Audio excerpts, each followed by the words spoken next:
Baik, Assalamualaikum warahmatullahi wabarakatuh. Perkenalkan nama saya Faiz Haidar dengan NIM 2304 0101 0232. Nah, ingin menjelaskan terkait UAS Data Science, yaitu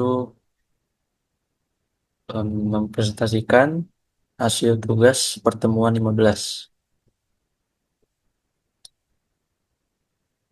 Baik, yang pertama yaitu jumlah fitur atau variabel dalam dataset file social network Edge.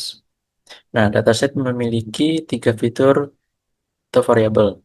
Pertama yaitu age atau usia pengguna numerik atau integer.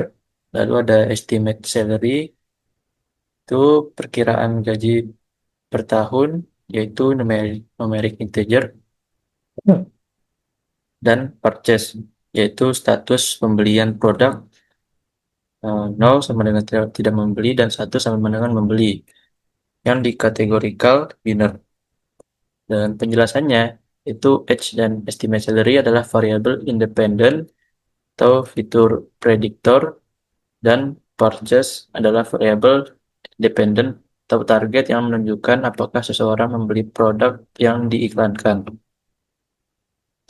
Nah, dari hasil perhitungan statistik deskriptif, terdapat statistik itu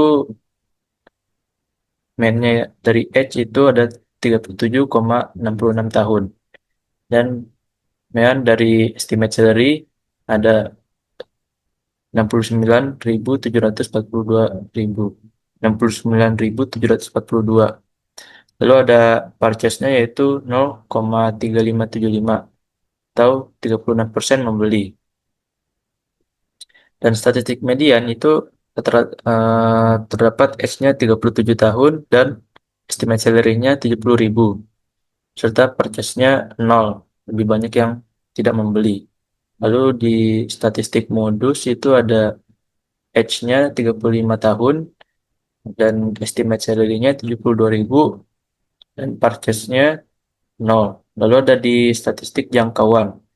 Age-nya yaitu 42 tahun, estimate salary-nya 135 ribu, dan purchase-nya 1 karena binary. Lalu di statistik kuartil 1 atau Q1 itu age-nya 29,75 tahun dan estimate salary-nya itu 43 ribu. Lalu purchase-nya 0. Eh, Selanjutnya di statistik kuartil 2 atau Q2, age-nya itu 37 tahun dan estimate salary-nya itu 70 ribu dan purchase-nya 0. Lalu di kuartil 3 atau Q3 itu age-nya 46 tahun, lalu estimate salary-nya 88 ribu yang membelinya itu 1. Di statistik varian, age-nya itu 10,989 dan estimate salary-nya itu 1.161.163.603.603, yang purchase-nya itu 230. Lalu di statistik standar deviasi, age-nya itu 10,48 tahun dan estimate salary-nya itu 34.096 perak. Lalu purchase-nya itu 48. Dari soal selanjutnya yaitu visualisasi data. Yang pertama ada scatter scatter plot antar fitur atau variabel kolom ke-1 dan kedua. Ini menjadi deskripsi. Penjelasannya yaitu sumbu X atau horizontal ini menunjukkan age atau usia pengguna. Lalu ada sumbu Y atau vertikal itu menunjukkan estimate salary atau perkiraan gaji pengguna, yang mendeskripsikan titik data terbesar di rentang usia 18 sampai 60 tahun dan perkiraan gaji 15 ribu sampai 150 ribu. Selanjutnya tidak terlihat korelasi linear yang kuat antara usia dan gaji. Namun, usia muda 18-30 tahun cenderung memiliki variasi gaji yang cukup lebar, tapi sebagian besar berada di gaji terendah hingga menengah. Selanjutnya, usia di atas 40 tahun cenderung memiliki gaji lebih tinggi, tetapi distribusinya juga bervariasi. Selanjutnya ada histogram untuk masing-masing fitur atau variabel. Yang pertama ada age usia. Itu di distribusi usia cenderung berkelompok rentang pada 20-40 tahun. Dan puncak distribusi ada pada kisaran usia 30-an yang menunjukkan sebagian besar pengguna berada pada usia produktif. Yang sedikit penggunanya yang berusia di atas 50 tahun. Selanjutnya ada estimate salary atau perkiraan gaji. Nah, distribusi gaji yang terlihat relatif merata, tidak melakukan pola distribusi tertentu. Nah, hal ini mungkin karena data dihasilkan secara acak atau diambil dari sampel yang bervariasi tanpa mempertimbangkan distribusi normal. Nah, selanjutnya ada purchase atau pembelian, yang nilai 0 atau tidak membeli jauh lebih banyak dibanding nilai 1 yang membeli. Yang artinya mayoritas pengguna dalam dataset ini tidak melakukan pembelian.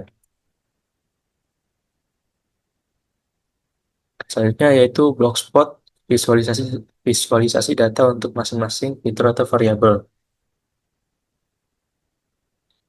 Nah, pada age atau usia, itu mayoritas usianya berada di rentang 20-40 tahun, terlihat dari kotak kuartil IQR. Nih. Lalu, terdapat beberapa outlier pada usia di atas 50 tahun, yang ditunjukkan dengan titik luar whisker. Dan selanjutnya yaitu estimate salary atau perkiraan gaji. Yang di distribusi gaji terlihat cukup merata, dengan median yang berada di tengah kaisaran gaji. Lalu whisker atas dan bawah hampir sama panjang yang menunjukkan penyebaran gaji yang relatif seragam, hampir tidak outlier signifikan. Selanjutnya ada purchase atau pembelian. Nah, karena ini variabel biner 0 atau 1, maka Blogspot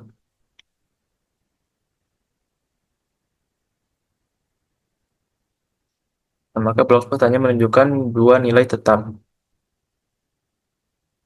yaitu mayoritas berada di titik 0 tidak membeli dan di titik 1 membeli. Nah, hasil visualisasi yaitu manakah yang paling baik untuk eksplorasi data? Nah, jawabannya adalah Blogspot. Mengapa? Karena Blogspot merupakan visualisasi data paling baik untuk eksplorasi data awal, terutama untuk mendeteksi distribusi dan keberadaan outlier. Alasannya, Blogspot secara langsung menunjukkan median, kuartil, dan outlier, atau nilai ekstrim, melalui whisker atau titik di luar whisker. Ya, histogram memang membantu memahami distribusi secara keseluruhan, tetapi kurang informatif atau outlier.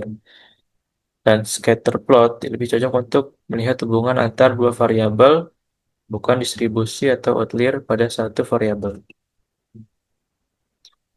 Dan selanjutnya, apakah dalam dataset tersebut terdapat nilai ekstrim atau outlier? Jawabannya iya. Kenapa? Terdapat outlier, terutama pada bagian age atau usia. Hal ini terlihat pada Blogspot di mana terdapat titik di luar whisker bagian atas, khususnya pada usia di atas 50 tahun. Dan estimate salary terlihat relatif merata tanpa outlier signifikan karena whisker atas dan bawah hampir simetris dan tidak ada di titik luar whisker. Nah, purchase tidak relevan untuk outlier karena bersifat biner 0 atau 1. Mungkin sekian penjelasan dari saya. Kurang lebihnya mohon maaf. Terima kasih. Wassalamualaikum warahmatullahi wabarakatuh.